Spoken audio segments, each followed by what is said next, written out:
Ay, lutong.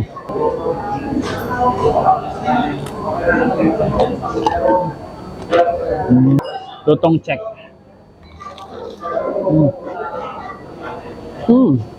Tapi. Uy, gutom ka na ba? Tara, dahil tayo dito sa Mr. Pares Tagaytay.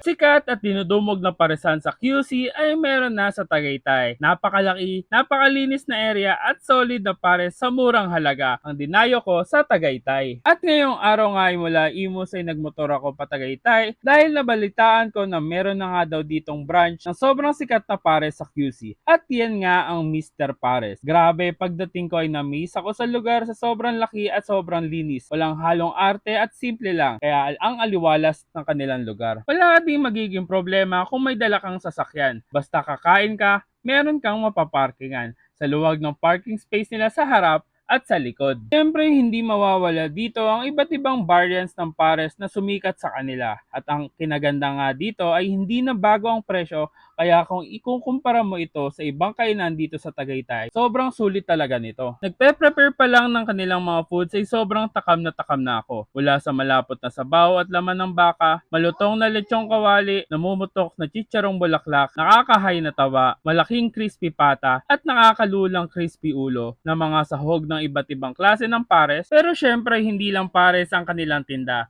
dahil meron din silang fried chicken at sisig meal. Aba, sa dami nito, simulan na nating silipin at tikman ito. Una nating sinubukan ng kanilang bagong Mr. Chick Boy na may only rice, only gravy, only pares soup at isang soft drinks for only 130 pesos. Sulit diba? Tara, tikman na natin. Meron ditong fried chicken. Ayan, sobrang laki ng fried chicken nila. Tikman natin to guys.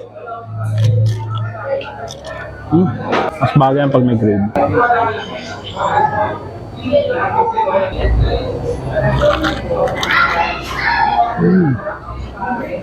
Sarap din ng gravy guys. Sakto lang yung luto ng manok. Juicy tsaka crispy. Kain tayo. Sinubukan ko nga din ang sisig pare for only 250 pesos na may only rice at only soup at isang soft drinks. Siyempre, titikman din natin yan.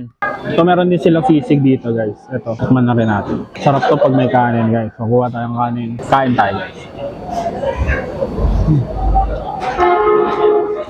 Sa dami nga ng nakain kong pare sa iba't ibang lugar, syempre gusto ko yung naiiba. Kaya una kong sinubukan ng crispy pata pares. Isa nga daw ito sa kanilang group meal na good for 4 person. Dahil for only 750 pesos ay meron na kayong crispy pata, lechong kawali, chicharong bulaklak na may 4 na only rice, sabaw at taba, 4 na itlog at 4 na soft drinks. Tikman na natin yan. Guys, ito naman yung crispy pata nila guys. Oh, lutong ba? Lutong check.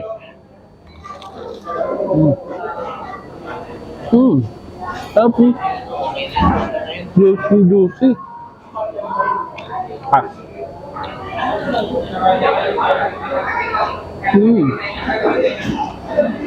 Panalo guys. At ang pang malupitang offer nga nila dito ay di ko na din pinalagpas dahil meron nga sila dito crispy ulo pares na sakto para sa magbabarkada dahil good for 5 persons na ito for only 950 pesos na merong crispy ulo, chicharong bulaklak, lechong kawali at may 5 only rice, soup at taba at 5 itlog at 5 soft drinks na rin ito. So guys, ito yung kanilang crispy ulo pares. So ito sineserve to na nakahiwalay yung sabaw. So meron siyang crispy ulo syempre. Merong lechong kawali at saka yung chicharong bulaklak. So grabe, ang laki nito guys. Tikman natin to guys.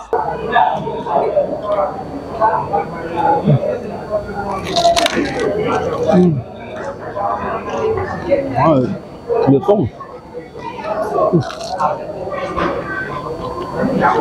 Grabe tong araw na ito. Sobrang solid pala talaga ng mga pagkain ng Mr. Pares. Kaya naman pala sila dinudumog sa QC. At di ako magtataka na paniguradong dudumugin din sila dito sa Tagaytay. Kaya ikaw, wag ka nang magpapahuli. Sama mo na ang barkada o kapamilya mo at tara, dayo tayo!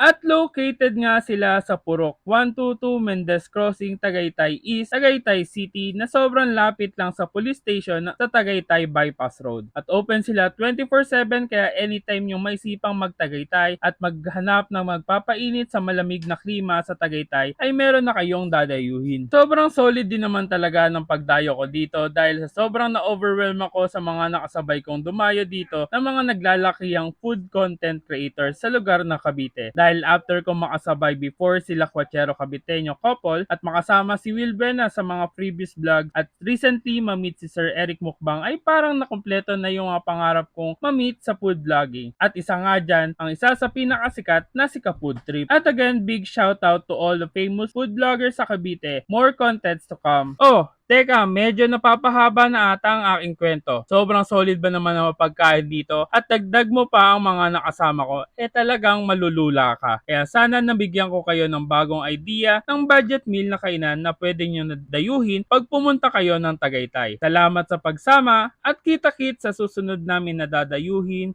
kung saan may masarap, mura at kakaibang kainan. For Dayo Invites, collabs and sponsors, please message our page and follow our social media accounts. And don't forget to eat, ride, and grind. Let's go!